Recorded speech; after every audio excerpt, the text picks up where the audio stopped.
திருவாரூர் மத்திய பல்கலைக்கழகத்தில் நிகழ்ந்த கட்டிட விபத்து குறித்து விசாரிக்க 3 தனிப்படைகள் அமைக்கப்பட்டுள்ளன.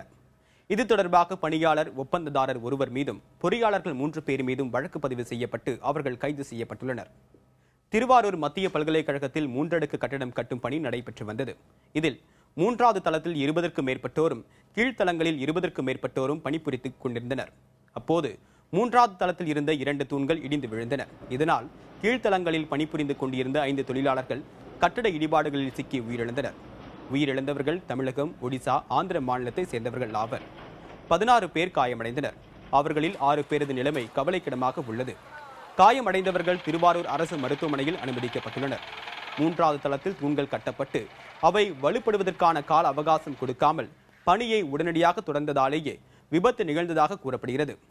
விபத்து நிகழ்ந்த இடத்தில் மாவட்ட ஆட்சியர் நேரில் ஆய்வு மேற்கொண்டார். திருவாரூர் மாவட்டம் நீலக்குடி பகுதியில் இருக்குது மத்திய பல்கலைக்கழகம். இந்த மத்திய பல்கலைக்கழகத்தில் பேராசிரியர்களுக்கான தங்கும் விடுதி கட்டிருக்கூடிய இந்த பணிகள் கடந்த 3 ஆண்டுகளாக நடைபெற்று வருகிறது. இன்று காலை வழக்கம் போல் பணியாளர்கள் 50க்கும் மேற்பட்டோர் அந்த பணியில் ஈடுபட்டு வந்தாங்க. காலை 9 மணிக்கு திடீரென அந்த மேற்கூரை இடிந்து விழுந்ததில் அந்த கட்டிட விபத்து ஏற்பட்டது. அதில் சிக்கி ஒரு 45க்கும் மேற்பட்டோர் கட்டிடத்தின் இடிபாடுக்குள் இருந்தாங்க. உடனடியாக தீயணைப்பு துறையினர், மாவட்ட நிர்வாகத்தின் அனைத்து அதிகாரிகளும் விரைந்து இந்த மீட்பு பணியில் ஈடுபட்டாங்க. தற்பொழுது வரை இந்த மீட்பு பணி முழுவதுமாக முடிவடைந்துள்ளது. இதுவரை 5 பேர் பலியாகி இருக்காங்க. 16 பேர் தொடர்ந்து திருவாரூர் அரசு மருத்துவமனையில் சிகிச்சை பெற்று வராங்க. 6 பேரோட நிலைமை தற்பொழுது கவலைக்கிடமாக இருப்பதாக மருத்துவர்கள் தெரிவிச்சிருக்காங்க. மேலும் மத்திய மண்டல காவல்துறை தலைவர் ஐஜி அவர்கள் தலைமையில் குறிப்பாக அவர்கள் நேரடியாக மீட்பு பணியில் ஈடுபட்டு உள்ளது மட்டுமில்லாமல் தனிப்படைகள் அமைத்து தொடர்ந்து இதற்கான விசாரணையும் அவங்க முடுக்கிவிட்டிருந்தாங்க. விசாரணை இறுதியில் இப்போ தற்பொழுது 4 பிரிவுகளின் கீழ் 4 பேரை கைது செய்திருக்காங்க.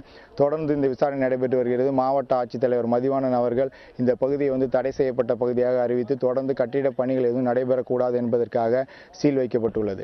புதிய தலைமுறைக்காக ஒளிப்பதிவாளர் சசிகுமார் மற்றும் திருவாரூர் செய்தியாளர் ராஜசேகருடன் சார்ல்ஸ். மீட்பு பணிகளில் ஈடுபட்டு இருக்கோம். அது எல்லாத்தையும் டெப்ரியெல்லாம் ரிமூவ் பண்ணிட்டு இருக்கோம்.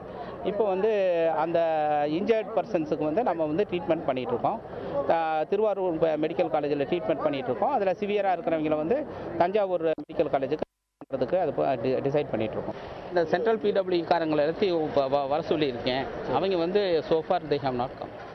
தகவல் உரிமை கேட்கும்போது இதெல்லாம் தகுதியற்ற தண்ணி, இந்த தண்ணியை வச்சு கட்டுறதுக்கான அன்ஃபிட் வாட்டர் அப்படின்னு சொல்லிட்டு, அதாவது திருவாரூர் மருத்துவர்கள் எல்லா இடத்துலையும் இது குடிப்பதற்கு தகுதியான தண்ணி அல்ல, கட்டிடங்கள் கட்டுவதற்கு தகுதி அல்ல, தண்ணி அல்ல அப்படின்னு சொன்னதன் காரணமாக உடனடியாக சென்ட்ரல் யூனிவர்சிட்டியில் உள்ள அந்த கட்டிடத்தின் தன்மை எப்படி இருக்கும் என்று நான் தெரிந்து கொள்வதற்காக அதன் மீதும் தகவல் உரிமை சட்டத்தின் கீழ் கேட்டபோது, இங்கே சென்ட்ரல் யூனிவர்சிட்டியில் கட்டப்படுகின்ற அத்தனை வாட்டர்களும் தகுதியற்ற வாட்டர் என்று, கட்டுவதற்கு உகந்தது அல்ல என்று அந்த ரிப்போர்ட் வந்திருக்கு.